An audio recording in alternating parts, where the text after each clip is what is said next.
The body is a vehicle. Sometimes the driver isn't the owner. In nature, control over a body doesn't always belong to the creature living inside it. Some of the most terrifying predators don't hunt with teeth or claws. They don't eat flesh. They consume something far more important, the will. One of the most disturbing examples is the cordyceps fungus. It begins with microscopic spores drifting through the forest air. When a spore lands on an insect, it attaches to the body and starts growing inside it. Slowly, the fungus spreads through the tissues and reaches the nervous system. From that moment, the insect is no longer in control. The infected host begins climbing upward, moving toward the highest point it can reach, a blade of grass or a thin branch. There, it locks its jaws onto the plant in a final grip. And then it dies. But the parasite is only getting started. From the head of the dead insect, a fungal stalk begins to grow. Soon it releases millions of spores into the air. The insect was never the predator. It was only the vehicle. The emerald jewel wasp is one of nature's most precise manipulators. Its target is a cockroach. With surgical accuracy, the wasp delivers a sting directly into the cockroach's brain. The venom does not kill the insect. Instead, it removes the instinct to escape. The cockroach can still walk, its legs work perfectly, but its will to run is gone. The victim becomes a living puppet. The wasp then grabs one of the cockroach's antennae and begins to guide it forward. Step by step, the cockroach follows, like a dog on a leash. The destination is the wasp's burrow. Once inside, the wasp lays a single egg on the cockroach's body and seals the chamber. Soon, the larva hatches. At first, it feeds carefully from the outside. Then it begins to burrow into the cockroach's body. The host is eaten slowly from within, with vital organs kept intact until the very end. The cockroach remains alive for most of this process, a perfectly controlled body waiting to become the next generation of the emerald jewel wasp. Leucochloridium is a parasite that turns a snail into a living signal. It begins when the parasite enters the snail through its digestive system, usually from contaminated food.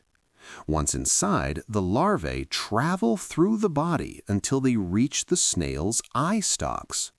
There, something remarkable happens.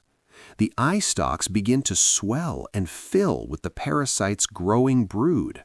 Bright colors appear inside them, green, yellow, and brown bands that pulse and move rhythmically. From a distance, the swollen eye stalks look like small caterpillars wriggling in the sunlight. But the parasite doesn't stop there. It also changes the snail's behavior. Normally, snails hide in dark and damp places to avoid predators. An infected snail does the opposite. It climbs onto leaves and exposed plants where it can easily be seen. For birds, the moving shapes are impossible to ignore. They strike and bite off the eye stalks, swallowing the parasites inside. Inside the bird's body, the parasite reaches the final stage of its life cycle. And somewhere below, another snail is already waiting to become the next host. Horsehair worms are parasites that spend most of their lives hidden inside insects such as crickets or grasshoppers.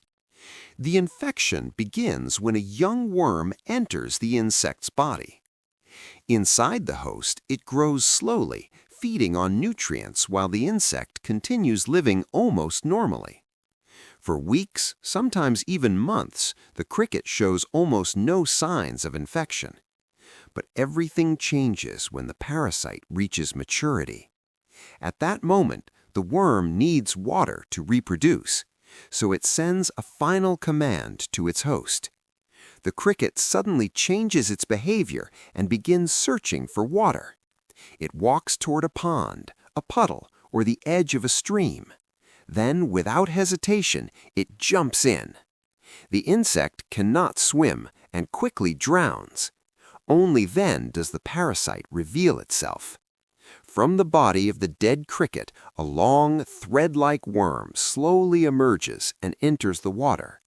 There, it begins the next stage of its life, free in the aquatic world, ready to reproduce and continue the cycle once again. The gall wasp is a master of manipulation, but its host is not an animal. It's a plant. The female wasp lays a tiny egg directly inside the soft tissue of a leaf, stem, or bud. Along with the egg, she injects special chemicals into the plant. These chemicals change the plant's normal growth. Instead of forming ordinary tissue, the plant begins building a strange structure known as a gall. From the outside, it may look like a small round bump on a leaf, but inside, it is a carefully engineered chamber. Within this living structure, the larva develops in complete safety. The plant provides protection from predators, shelter from the environment, and a constant supply of nutrients. The host is unknowingly building a home and a food source for the parasite growing inside it. Eventually, the young wasp matures and chews its way out of the gall, leaving the plant behind.